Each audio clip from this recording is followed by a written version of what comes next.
Friends, आपका स्वागत है मेरे एक और ब्लॉग में। आप सब कैसे हो? आप मुझे अपना हाल चाल भी ज़रूर बताना कमेंट करके। और आज के ब्लॉग की शुरुआत मैं अभी 2:30 बजे से कर रही हूँ, क्योंकि बस आज ना बहुत ही ज़्यादा धूप लगी है। उफ़, इतनी ज़्यादा धूप लग रही है ना आजकल, मतलब दिन दिन को इतनी ज़्यादा धूप लग रही है और गर्मी इतनी ज़्यादा हो रही है। और वैसे हमारे इधर गर्मी नहीं होती, क्योंकि हवा चली होती है हमारे, मतलब हर टाइम हवा ही चली होती है। तो मैं अभी यहाँ बाहर बैठी हूँ, धूप भी लगी है, हवा भी चली है नीचे, तो ज़्यादा महसूस नहीं होती है। अभी थोड़े थोड़े से बादल आ रहे हैं। मैं आपको मौसम भी बताती हूँ कि कैसा है आज का मौसम। ये आप देख सकते हो कैसा है मौसम। देखो वहाँ पेड़ कैसे हिल रहा है, कितनी ज़्यादा हवा चली हुई है। ये देखो, ये तुलसी माता कैसी हिल रही है। तो ये है, वहाँ थोड़े थोड़े से बादल आए हुए हैं, अभी धुंध के कारण दिखाई ही नहीं दे रहा कुछ भी नहीं। ये मैं आपको आज इस चूल्हे का राज बताती हूँ कि हमने वो चूल्हा बनाया था ना, मैंने आप ही के सामने बनाया था। उसके बाद मैंने ना उसको फुल कर दिया था इस तरह से मिट्टी में। फिर क्या हो रहा था, जो कोयला है ना वो नीचे रह रहा था और जो इसकी आंच है वो थोड़ी ऊपर लग रही थी। फिर उस तरह से दाल नहीं पक रही थी। फिर हमने आधा आधा काट दिया। अब बहुत अच्छे से दाल पकती है। तो इस तरह से भी इसमें ना जैसे राख होती है। देखो इसमें नीचे, इसमें ये है, देखो जाली वाले, आप देख सकते हो जाली है, देखो इसमें। और राख है इधर से नीचे निकल रही है, देखो इधर से राख है नीचे निकली है ना।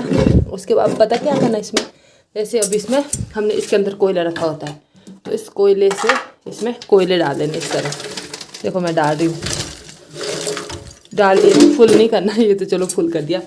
इस चिमटे के माध्यम से निकाल दो इन कोयलों को, इतना सा। आप ही के सामने मैं इसमें दाल पकाऊंगी।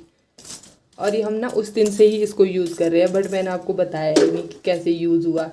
आजकल जो पेड़ होते हैं ना, जैसे मतलब एक होता है ना देवदार का पेड़, एक होता है दूसरा पेड़, उससे ना वो तेल जैसा निकलता है, वो हमने इसमें लाया होता है ना। इसमें मैंने स्टोर करके रखा हुआ था, आग जलाने के बिल्कुल काम आता है। थोड़ा सा डालना पड़ता है, आग लग जाती है। अब देखो आग लग गई है ना इसमें। और पता है क्या होता है इसका, जैसे आग लगी है तो इस वाले जो ये वाला है, यहाँ से हवा जाएगी ऊपर की ओर। जैसे मैं अभी दरवाज़ा खुला रखूँगी यहाँ से, तो हवा जाएगी, जल्दी से जल जाएगा। अब ये इसको पहले जलने दूंगी मैं, ताकि कोयले में भी वो आग लग जाए। उसके बाद जलने दूंगी, फिर इसके ऊपर कुकर रखूँगी। मैं आप ही के सामने कुकर रखूँगी, और उसके बाद इसमें सीटी भी आएगी कुकर में खुद ब खुद। और यही काम है। फिर जब ये जल जाएगा ना पूरा कोयला, और उसके बाद ना ये मिट्टी गर्म कर लेता, बाहर बाहर की मिट्टी गर्म हो जाएगी। और फिर मतलब कुकर में जो दाल होती है ना, बिल्कुल आराम से पकती है। जैसे गैस पे कम कर देता है ना गैस, बिल्कुल आराम से पकती है दाल, वैसे ही हिसाब है इसका भी। तो इसमें कोई खर्चा नहीं है, बढ़िया काम है। पहले पहले करते थे हमारे इधर इसको। अभी तो मम्मी के दिमाग में आई है कि हम ये बनाते ज़रा, क्योंकि कोयला तो होता ही है, जैसे हमारे चूल्हा जलता है ना, तो उस वजह से। जैसे सर्दी में तो बहुत ही ज़्यादा चूल्हा जलता है। और आप देख सकते हो इसमें आग जल गई, और मैंने यहाँ कुकर भी ले आया। अब इसके ऊपर कुकर रख दो इस तरह से, और अब ये खुद ब खुद पकेगी। मैंने थोड़ी सी स्टीम ऊपर आने दी इंडक्शन पे। अब इसी में ही पक जाएगी अब ये दाल, बिल्कुल इसमें रख दो, अब आराम से इसमें ऐसे पकती रहेगी। तो आप भी ज़रूर करना इस तरह से, जैसे मैं अप्लाई करती हूँ। वैसे इसमें स्टीम अगर आप नहीं ऊपर आने देनी, जैसे होता है ना इंडक्शन पे रख लेते हैं, तो भी आप इस पर रख सकते। तब 2 बार इसमें कोयले डालने, जितने मैंने डाले अभी।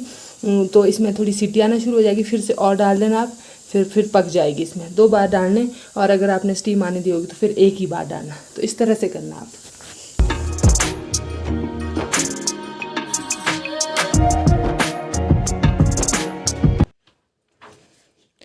ये देखो हमारे गाय का दरवाज़ा कैसे डिज़ाइन में बना है। ये तो पार दूसरा घर दिख रहा है ना आपको, जो सामने दिख रहा है। और ये देखो दरवाज़ा ऐसा होता था, दरवाज़ा मतलब छोटे दरवाजे होते थे तब। और जैसे बोला जाता है कि जब गाय के ओबरे में आते हैं तो झुक के आना चाहिए। पहले पहले तो दादू बताते हैं कि पहले पहले तो औरतें मतलब जैसे जूते पहने होते थे ना, वो बाहर खोल देने, नंगे पैर अंदर आने, फिर गाय से दूध वगैरह निकालना, सब कुछ काम करना। पर चलो अब तो चप्पल लगा के आती, मैं तो चप्पल लगा के आई हूँ, आप देख सकते हो। पर दरवाजे अभी भी हमारे छोटे, क्योंकि ऐसा बोलते कि जो गाय के ओबरा ना बोला, मतलब नमस्ते करने की जगह होती है। मतलब हमारे लोकल भाषा में बोलना जाता है कि गाय का ओबरा बंदड़े जागो बोलाओ, ऐसा बोलते हैं हमारे लोकल भाषा में। तो ये चीज़ इसीलिए दरवाजे छोटे होते थे तब। अब भी है हमारे, क्योंकि हमारा पुराना मकान है, तो हमने गाय यहीं पे रखी होती है। लाइट नहीं है अंदर, तो क्या कर सकते हैं। वो बोलते हैं ना, मतलब जैसे पहले ना फ़ोन वगैरह कुछ नहीं होते थे, देखो तब भी इंसान में इतना था मतलब भगवान के प्रति। अब तो फ़ोन है, अब सब कुछ करते कि ऐसा करना चाहिए, वो करना चाहिए, ऐसा करके ऐसा होगा। अब लालच ज़्यादा है, तब नहीं था। क्योंकि तब लालच कैसे होगा, उनको पता ही नहीं था कि ऐसा भी होता है। वो तो तब से लेकर ऐसा ही करते थे, झुक के आते थे, बढ़िया। पर अब ये सब चीज़ें मतलब फ़ोन में भी देखने को मिल रही है कि झुक के आना चाहिए, ऐसा करना चाहिए। जैसे बोलते हैं ना व्यास वगैरह होते देखो जो सुनाते हैं, तो बोलते रहते हैं कि ऐसा करना चाहिए, वो करना चाहिए। तो लेडीज़ें भी ऐसा करने लग जाती है। ऐसा कुछ भी नहीं होता, दिल साफ होना चाहिए, दिल से करो, जो भी करो सब कुछ मिल जाता है।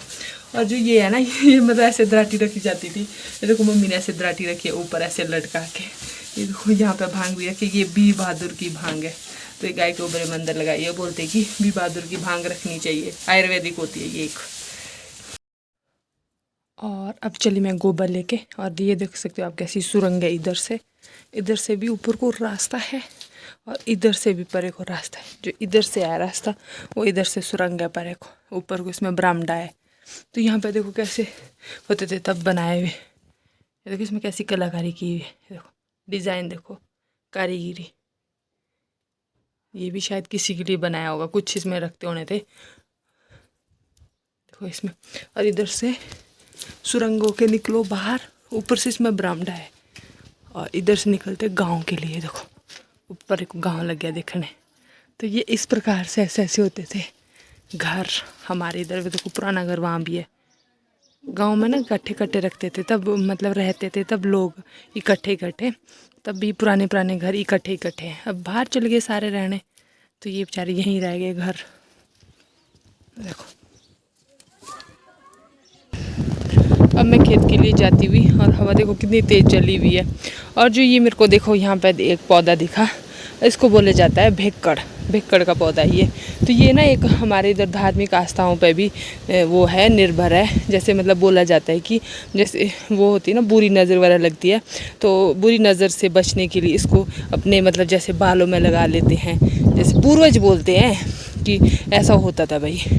तो हमारे इधर माना जाता है इसको। और पता है क्या होता है, मतलब जब एक टाइम वो बोलते नहीं कि डगेरी आती है, हमारे डगेरी बोला जाता है, मतलब ऐसे कि राक्षस का वो होता है। तो उस दिन इसको ले जाते हैं घर के लिए, फिर इसको मतलब एक गोबर की वो होती है, गरबेच बोलते हैं, वहाँ पे इसको काटा जाता है दराट से, जेंट्स के थ्रू। मतलब औरतें नहीं काटती, जेंट्स काटते इसको। फिर इसको मतलब हमारे इधर घरों में भी इसको लगाया जाता है भेक्कड़ को। तो ये धार्मिक आस्थाओं पर भी ये पौधा जुड़ा हुआ है। और आप देख सकते हो नज़दीक से कैसा पौधा है ये, इस तरह का। हवा के कारण आपको दिखाई नहीं दे रहा ऊपर, ऐसा होता है पौधा। इसमें ना वो भी लगते हैं दाने भी, देखो यहाँ दाने लगे हुए। ये खाने को भी होते हैं, मीठे होते खाने को, पता नहीं इसमें अभी तो नहीं लगे, अब लगते होंगे शायद। और ये देखो प्यारे प्यारे खेत के नज़ारे कैसे है। और इधर देखो चोटियाँ, वो जो ये वाली चोटी दिख रही है, ये वाली, इससे पीछे भी एक चोटी है वाइट सी, यहाँ बस धूप के कारण नहीं दिख रही। इसमें बर्फ़ है अभी भी, फ़ोन में नहीं दिखाई दे रही होगी, बट यहाँ पे बर्फ़ है। अब जैसे गर्मी बढ़ेगी ना तो ग्लेशियर भी पिघलना शुरू कर देंगे अब, बट अभी तो इसमें बर्फ़ है। और यहाँ देखो अब चेरी लगी हुई है इसमें, पर मीठी है खाने को भी।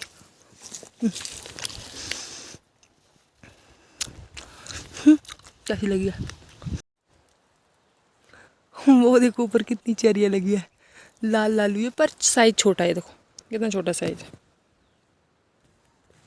पर बहुत ज़्यादा लगी है। वो देखो धूप के कारण अभी दिख नहीं रही है ये, क्योंकि धूप अगर बचती ना तो दिखती नहीं है। देखो ये लगी बहुत ही ज़्यादा ऊपर तक पे। अब मैं चेरी खाते खाते घर की ओर जाऊंगी। चलो, मैंने सोचा था कि नहीं लगी है, बट वहाँ पे तो बहुत ज़्यादा लगी है, इतनी भी काफ़ी होती है चेरी खाने को। अब मैं चलती हूँ घर की ओर।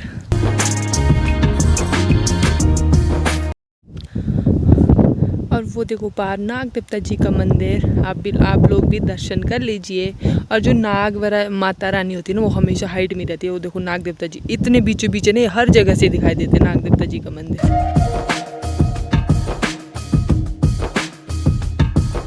ये ले, दादी को भी दियो चेरी।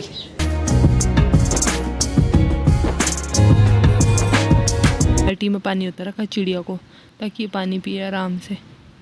हाँ अब चलिए ऊपर।